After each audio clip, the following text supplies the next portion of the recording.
É isso, galerinha. O Fluminense ganhou. A gente vai ter muito o que falar sobre isso aqui nesse vídeo, mas a ideia é que esse vídeo seja um- uma primeira análise, um primeiro olhar sobre o que o Fluminense pode entregar nesse campeonato sob o comando do Renato Gaúcho.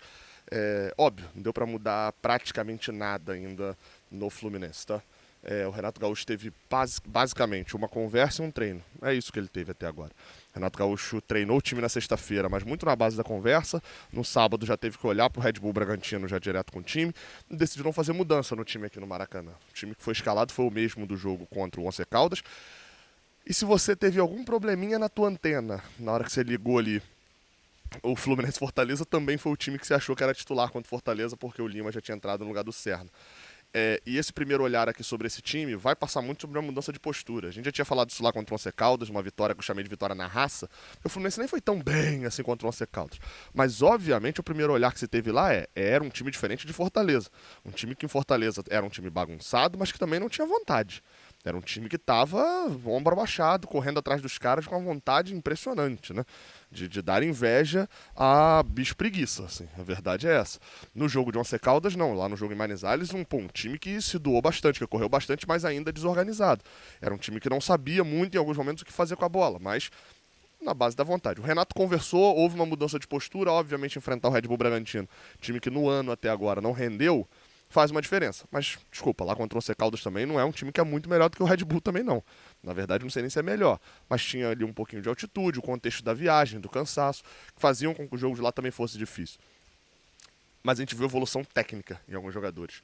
O Hércules já pegou, parece que algumas dicas do Renato e começou a aparecer mais. É um primeiro tempo bom do Hércules. Ele aparece para jogar, a melhor chance do primeiro tempo, mesmo junto com o gol ali, é praticamente a chance dele no chute que o Cleiton defende. A gente vê uma participação muito mais ativa de um Guga e na defesa e de um René no ataque. O René antecipou bem, tirando o único erro que ele teve ali no domínio de bola no primeiro tempo, que é uma coisa do René, tá no pacote René, dá pra gente dizer no primeiro tempo. O René fez uma partida boa, defensivamente antecipando bem, passando no fundo, tabelando com o Canóbio. Obviamente faltou chance para o Germancano finalizar, né? Foram poucas as chances ali dele. Ele não teve chance, na verdade, de finalização no primeiro tempo. E em relação ao Fluminense como um todo, a gente viu João Aras participando, viu um Freitas que, se não dá para dizer que está seguro ainda, um Freitas já parece um pouco mais livre para dar chutão em alguns momentos, sem medo de errar. É, e um Red Bull Bragantino que, apesar de ser um time muito solto, muito espaçado, esse time titular, uma dica aí pro Seabra, é que esse time titular parece ser, não tá encaixado, né? Porque ele jogou o primeiro tempo com esse time aí contra o Ceará, tomou 2-0. Depois mudou o time e fez 2-2. E hoje de novo, jogou o primeiro tempo contra o Fluminense, perdeu por 1-0. Mudou o time, empatou o jogo, tomou um gol só no último lance praticamente. Então, talvez esse time titular não seja o mais indicado.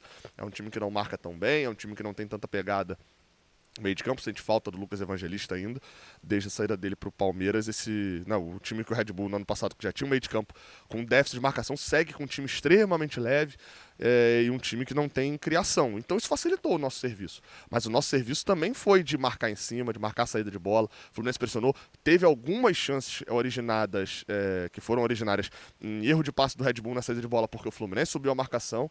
E lá atrás teve uma exposição, não tem como você ter um time que marque alto e ainda defenda 100% bem, isso é impossível no meio do futebol. Mas as chances que a gente deu no primeiro tempo foram minúsculas. Um cruzamento que o Thiago Silva acabou falhando, a bola passou direto, e uma outra jogada que a bola fica pipocando dentro da grande área e resulta num bico fraco do Vinicinho. Já no campo de ataque, o Fluminense não. O Fluminense produziu, como eu já dei aqui os exemplos da finalização do Hércules. Enfim, a gente chegou a ter chances criadas pelos dois lados, mas o gol vai surgir numa tabela do Lima, que participou mais do jogo. O Lima estreou no ano, tá?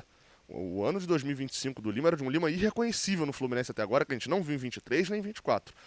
E o Lima de hoje, a gente entendeu um pouco o que o Lima estava fazendo dentro de campo, participando. Era uma função que ninguém que jogou até ali hoje, substituindo o Ganso, funcionou. Nem Lima, até o John Arias funcionou muito pouco, muito abaixo ainda do que ele funciona como ponta, né? Apesar de ser um craque e ter resolvido algumas questões por ali. Mas foi um Lima que tabelou com o Canóbio nem ia devolver, ia tentar chutar. Na dividida teve a calma e a tranquilidade para fazer o gol. Esse 1-0 deu ao Fluminense a tranquilidade para a sequência do jogo. Só que essa tranquilidade se transformou em morosidade. Red Bull começou a mexer, começou a botar jogadores mais ofensivos, começou a botar um time um pouquinho mais alto, começou a botar um time um pouquinho mais forte, botou o Lucas Barbosa pela ponta direita, que começou a segurar muito mais o René, e aí o Fluminense já não tinha tanta escapada. O Renato Gaúcho tentou responder colocando o Keno na frente, mudando o trio de ataque, e para mim nessa mudança por atacada ele acabou errando. Ele já tinha precisado mudar o Guga pelo Samuel Xavier, que fazia com que o pêndulo da lateral mudasse. O Guga não ficava tanto e o René avançava. Ele tinha que segurar o René por causa do Lucas Barbosa e tinha que avançar o Samuel, que até funcionou um pouco com o John Ares, mas o John Ares muito apagado no segundo tempo. Isso, obviamente, foi negativo para o Fluminense atacar pelo lado direito. Teve uma outra tabela, um cruzamento do Samuel, cabeçada do Keno, mas nada que tenha sido espetacular. Já do lado da equipe, do outro lado da equipe do Fluminense, ele tirou o Canóbio para botar o Keno. Para mim, valorizou o contra-ataque. O Keno entrou bem, entrou querendo o jogo, entrou querendo mostrar serviço para o Renato Gaúcho. Acho que tem um caminho interessante aí. Resta saber se fisicamente o Keno vai aguentar mostrar esse serviço todo para o Renato Gaúcho, né? Não é exatamente o melhor dos físicos. Agora, ele coloca o Ganso, para mim colocou cedo demais. O Ganso dá 2 passes ali no nível Ganso, que a gente está acostumado, mas passa a morder menos na marcação do time do Fluminense por dentro. E ele coloca o Everaldo no lugar do Germancano, que para mim não era a mexida certa a se fazer. Talvez o Serna no lugar do John Ares. O John Ares cansou muito, era nítido no final. Eu não tiraria o Germancano. E depois, aí sendo engenheiro de obra pronta, depois do que eu vi o Everaldo fazendo, virou uma parede, né? Ele não fez a parede, ele virou uma parede. A bola batia nele e ia para o adversário o tempo inteiro. Eu não teria colocado o Everaldo. No primeiro tempo, o Fluminense chegou a perder uma chance com o Canóbio de um contra-ataque. Então foi um time que marcou bem na frente e que ainda quando botava ali a bunda na parede conseguia sair rápido. Tendo um bom passo do Germancano, o Canóbio vai carregando, acaba chutando. Mesmo saindo cara a cara, deu tempo do zagueiro voltar e marcar ele. No segundo tempo, a gente não viu jogadas assim. Viu um Fluminense que, de fato, ofendeu muito pouco o time do Red Bull. E aí, numa bola fortuita de uma falta aqui do lado direito, o Fábio saiu socando numa bola que talvez tenha sido meio precipitado. Para mim, impedimento, tá? Porque o jogador que parecia estar impedido força o Fábio a sair socando. Então, para mim, isso é um lance interpretativo, que o VAR preferiu não mexer, mas que, para mim, é um lance que, na minha interpretação, atrapalhou, interferiu no lance. Mas enfim, não assim, foi assim que entendeu a arbitragem. O Isidro Pita faz no susto ali de cabeça, empatando o jogo e jogando o clima lá embaixo aqui no Maracanã. E vocês viram que eu elogiei o René, eu não critiquei o Freitas e nem cheguei a comentar direito sobre o Martinelli. Só que eram os 3 jogadores mais perseguidos que na escalação já estavam vindo vaia. E aí, no momento que o Fluminense toma um empate, que vem toda a memória de 2024, 1 ponto em 2 jogos, começa todo aquele clima ruim, as falhas não vêm na conta do treinador que acabou de chegar e tem a torcida na mão. As falhas vêm para esses 3 jogadores que, como eu falei, não faziam partidas ruins, não justificariam as vaias.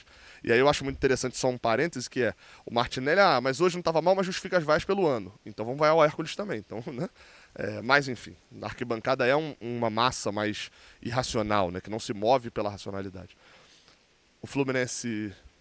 O Renato mexe colocando o Bernal no lugar do Hércules, tentando ganhar um pouquinho mais de força no meio de campo. Não consegue chegar ao empate numa escapada do Arias pela direita, que gera um escanteio, e uma falha do Red Bull de escanteio que já vinha desde o início. O Thiago Silva ganhou 2 pelo alto, o Freitas ganhou 1 pelo alto, e no quarto que a gente ganhou, sobrou pro Thiago Silva chutar, a bola baixa na marcação e o Martinelli faz o gol. Foi muito bom o Martinelli fazer o gol. Tá? Porque isso meio que se transformou numa resposta. O Renato pôde sentar na coletiva e pedir calma, com uma vitória, com 3 pontos na mão. Que é muito mais fácil de você ser ouvido quando você chega com 3 pontos pra torcida do que quando você tá justificando derrota. E ele falou, gente, vamos ter calma, vamos ter paciência. O maluco pode não ter feito um grande jogo, mas entregou o gol. Você tá indo feliz pra casa hoje porque o Martinelli fez aquele gol. Então vamos ter calma. Eu acho que passa um pouco disso também com o trabalho do Renato. Vamos ter calma com o trabalho do Renato. A gente está numa euforia muito grande, obviamente que é vindo um cara que enfim, é um ídolo do Fluminense. Mas vamos ter calma, ele vai ter que evoluir esse time.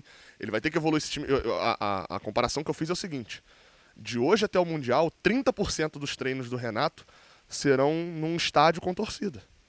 Porque basicamente são 7 dias na semana. Ele vai viajar e tem que voltar no dia seguinte. E dos outros 6 dias, em 2 ele vai estar jogando, em 4 ele vai estar treinando. Ou seja, 1/3. Basicamente ele vai estar jogando. Os treinos dele vão ser assim, olhando dentro de campo. E acho que tem muita coisa que ele viu e não gostou, e tem coisa que ele viu e já gostou. Jogadores que talvez nem viessem numa sequência tão boa como o Hércules dão uma primeira resposta interessante e talvez possam virar titular. Ele repetiu o time, eu não gostei muito das mexidas, acho que poderia ter mexido já, mas ele optou por não ter uma manchete. Lima barrado, não ter uma manchete. Freitas barrado, com o Renato Gaúcho. tem um grupo na mão, e aí, obviamente, o cara que fez uma má partida hoje sabe que pode perder a posição pro San José. Quem puder jogar contra os bolivianos, e acho que ele vai dar uma rodadinha no time, provavelmente tem uma grande vantagem, porque vai enfrentar um adversário fraquíssimo, mas que vai fazer cera de toda maneira aqui no Maracanã. É isso, tá? Tamo junto. Uma boa vitória, importante vitória, e que eu acho que deixa algumas lições pra torcida e pro Renato Gaúcho. Tamo junto, deixa o like, se inscreve. Até a próxima, valeu.